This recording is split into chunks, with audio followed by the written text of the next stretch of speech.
Very good afternoon my dear student. आज हम देखने वाले हैं कि paradigm in a service marketing, possible level of customer expectation, और उसके बाद हम देखने वाले हैं कि जोन ऑफ टॉलरेंस क्या होता है, और we also discuss the segmentation, targeting and positioning strategies क्या होती है।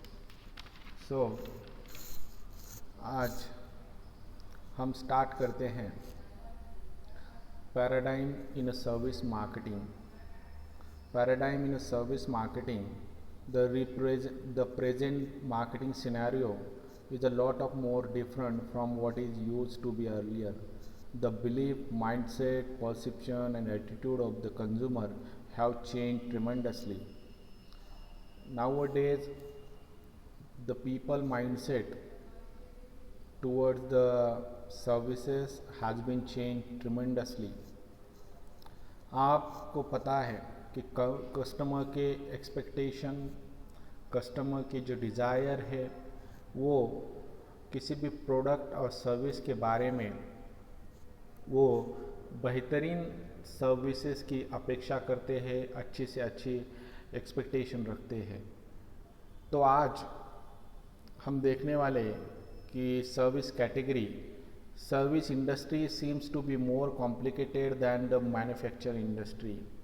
सर्विस इंडस्ट्री बहुत ही कॉम्प्लिकेटेड है than the manufacturing industry. Service industry आपको पता है, सर्विस इंडस्ट्री के अंदर इंटेंजिबल भी होता है और टेंजिबल भी आता है।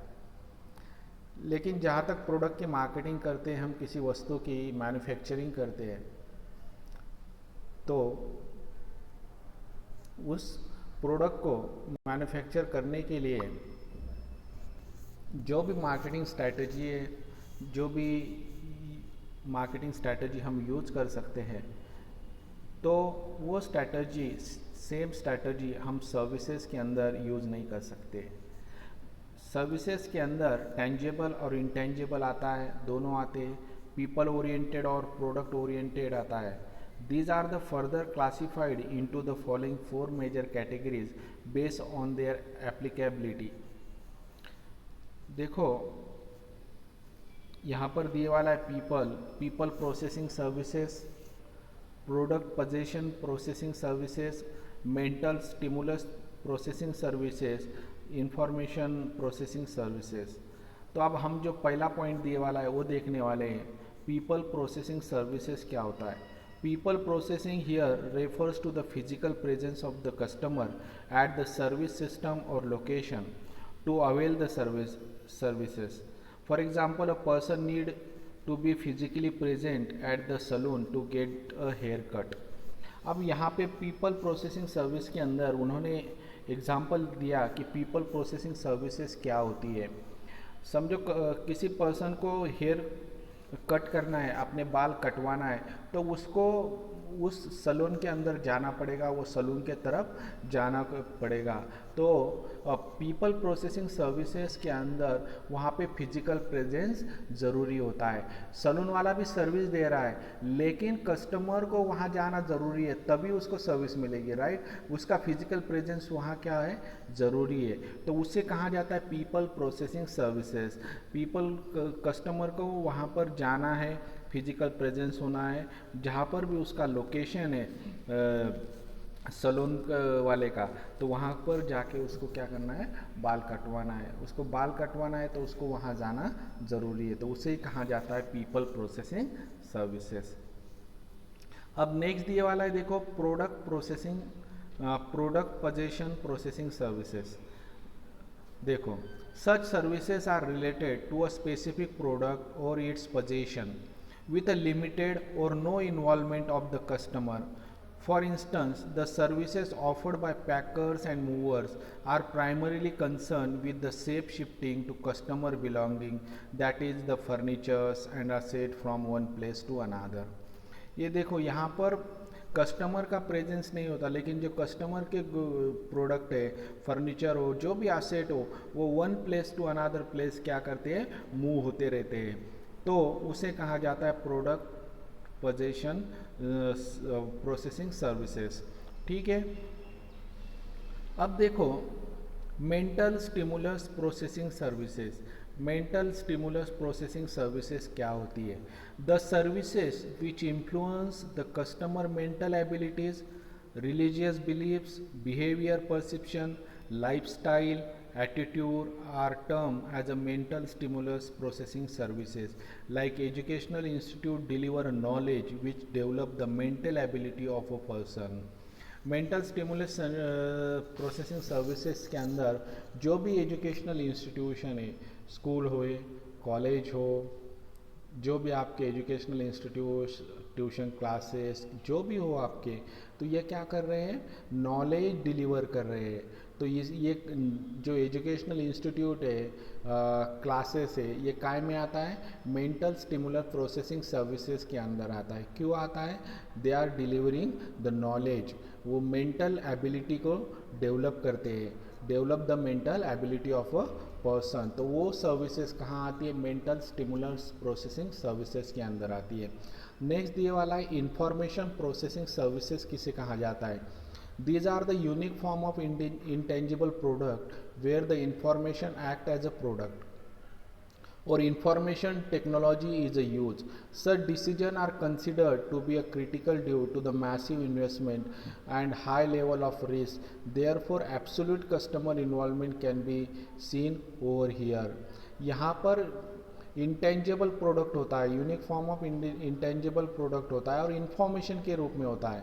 Where the information act as a product, जहाँ पर जो भी चीज़ की इंफॉर्मेशन है वो क्या है? इंटेंजिबल प्रोडक्ट है। तो ये इंफॉर्मेशन, ये प्रोडक्ट टेक्नोलॉजी के थ्रू यूज़ होता है, तो इसे कहा जाता है information processing services. Customer oriented, देखो in the service industry customization of the product,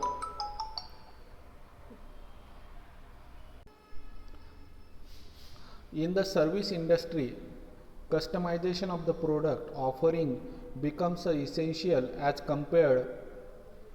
compared to that of the manufacturing industry. The customer need perception requirement are given significance while carrying out the business's operation in as a service provider. ये देखो service industry के अंदर customer oriented होना चाहिए। अगर किसी doctor की तरफ जाते हैं तो डॉक्टर सारे जो भी पेशेंट है उनको सेम प्रिस्क्रिप्शन देता है क्या, फिर सेम ट्रीटमेंट करता है क्या? नहीं। तो वो सेम सर्विसेज देता है क्या? नहीं। ठीक है, तो वो क्या होता है? Customer oriented. जैसे कस्टमर की नीड है, जैसे कस्टमर का परसेप्शन है, उस हिसाब से कस्टमर को सर्विसेज दी जाती है। सिंगल टेक देखो सिंगल टेक क्या होता है? Services is a one take action. Services is a one take action, that is it cannot be restored, redone, replace और एक्सचेंज। सर्विसेज को हम रिस्टोर कर नहीं सकते, रिप्लेस भी नहीं कर सकते, एक्सचेंज भी कर नहीं सकते हैं। ठीक है, it is a intangible and irreversible, thus it need to be perfect and well delivered at the first time itself. हम डॉक्टर की तरफ गए तो जो भी सर्विस मिली हमें जिस टाइम मिलती है और उसी टाइम वो क्या होती है? कंज्यूम होती है। ठीक है, हमारी जगह हम दूसरे को भेज सकते हैं क्या? नहीं। ठीक है, तो इसे कहा जाता है single take. And an organization therefore the require the train experience personal to provide the services because the lousy customer experience may lead to the negative publicity which affect the brand name and equity. ये देखो organisation के अंदर train और experience person होना ज़रूरी है। अगर train और एक्सपीरियंस पर्सन नहीं है ऑर्गेनाइजेशन के अंदर तो निगेटिव पब्लिसिटी हो सकती है which affect the brand name and equity. जो भी हमारा ब्रांड है, जो भी हमारा मार्केट के अंदर नाम है, वो क्या हो सकता है? ख़राब हो सकता है। Services as a process, service क्या है? Service industry process. In the service industry, the process play an important role. The process here refers to the step involvement in availing the services by consumer. An organization must keep a watch over each of these steps. It must ensure humbleness, honesty, sincerity of the personnel involved in the interaction with the consumer while the execution of the each of these steps. Service क्या है, process है. तो organisation के अंदर while delivering the services तो ensure करना ज़रूरी है, हम्बलनेस, ऑनेस्टी, सिंसेरिटी होना ज़रूरी है. Speed and accuracy. The consumer prefers prompt services without any interruption. Therefore, the rate which the services is provided is considered as a parameter for efficient service. It is also responsible for the selection of one service provider over the other by the consumer. So, while delivering the services, speed and accuracy is a very important factor. Characteristics of the service marketing. Service marketing के characteristics. Services are very different from goods or tangible product. So as its marketing needs, the general marketing strategy may not apply to the marketing of a intangible product. आपको इसके पहले भी बोला था कि जो tangible product की marketing है और जो service marketing है वो क्या है, different है. जो प्रोडक्ट मार्केटिंग, जो टैंजिबल प्रोडक्ट के लिए मार्केटिंग यूज़ होती है वही सर्विस के लिए यूज़ नहीं होती है. ठीक है. Some of the basic feature of differentiative service marketing from usual marketing as below. Service marketing is intangibility use of the tangible product. Service marketing intangible होता है लेकिन उसके लिए टेंजिबल प्रोडक्ट भी यूज़ होते हैं. No stock maintainable, low price sensitivity and value creation process. Okay. अब हम देखने वाले कि कंज्यूमर एक्सपेक्टेशन ऑफ सर्विसेज या possible level of customer expectation क्या होता है.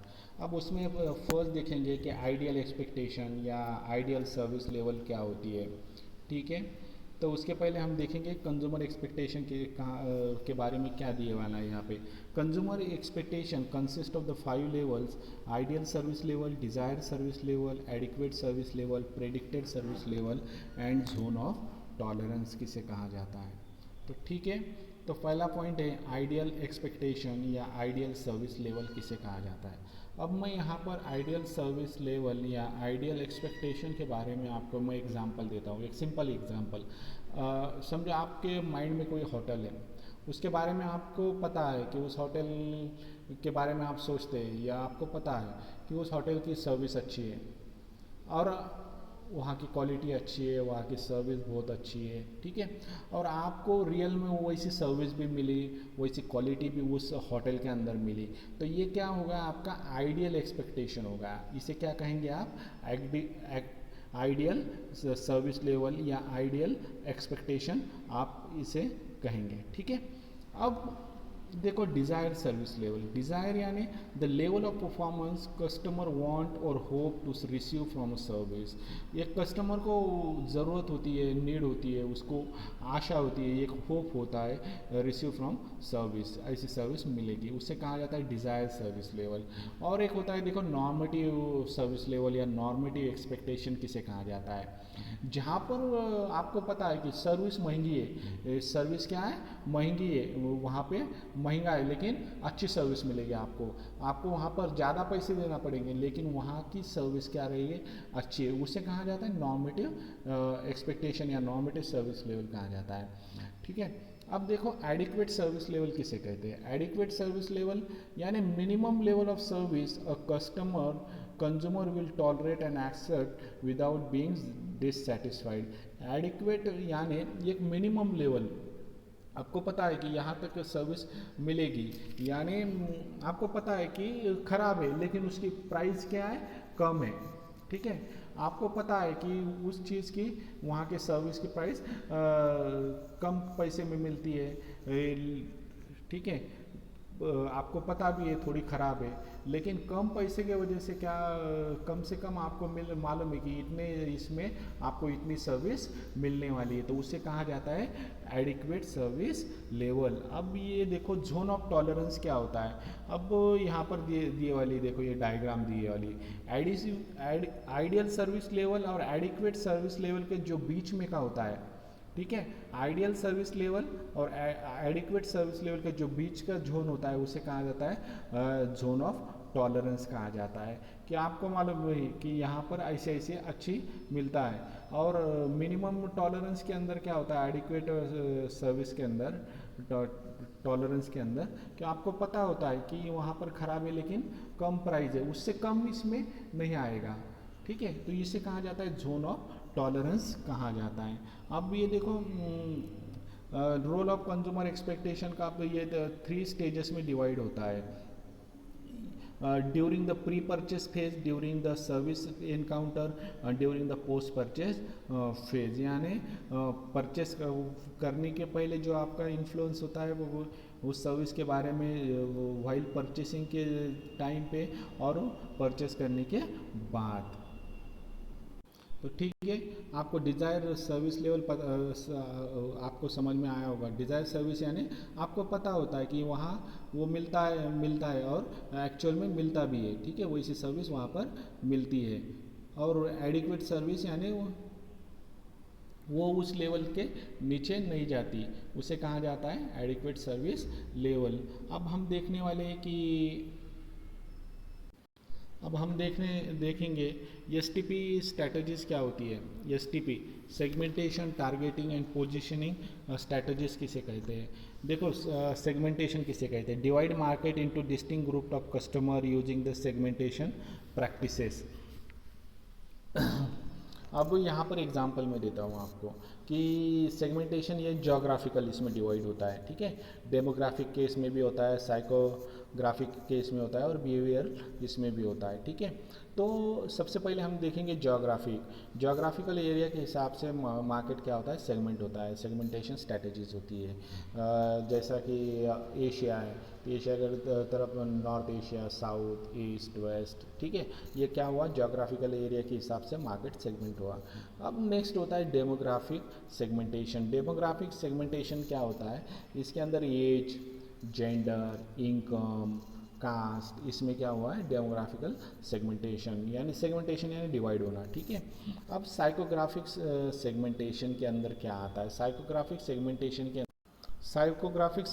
के अंदर लाइफस्टाइल, पर्सनैलिटी ट्रेट, एटीट्यूड्स कैसा है, वैल्यूज़ क्या है, इंटरेस्ट क्या है, तुम्हारी बिलीव्स कैसे है, तो ये कहाँ आते हैं, साइकोग्राफिक सेगमेंटेशन के अंदर आते हैं। अब बिहेवियरल सेगमेंटेशन के अंदर आता है कि यूजेस ऑफ फ्रीक्वेंसी, ब्रांड की लॉयल्टी, बेनिफिट के उसकी ज़रूरत कहाँ है, ओकेजन, कौन से ओकेजन पर, ये कहाँ आता है, बिहेवियरल सेगमेंटेशन के अंदर आता है। अब ये टारगेटिंग क्या होता है, देखो टारगेटिंग स्ट्रैटेजीज क्या होती है, इसके अंदर एज आता है, जेंडर आता है, इंटरेस्ट आता है, लोकेशन, नीड क्या है, ओकेजन क्या है, ये क्या कहाँ आता है, टारगेटिंग के इसमें आता है।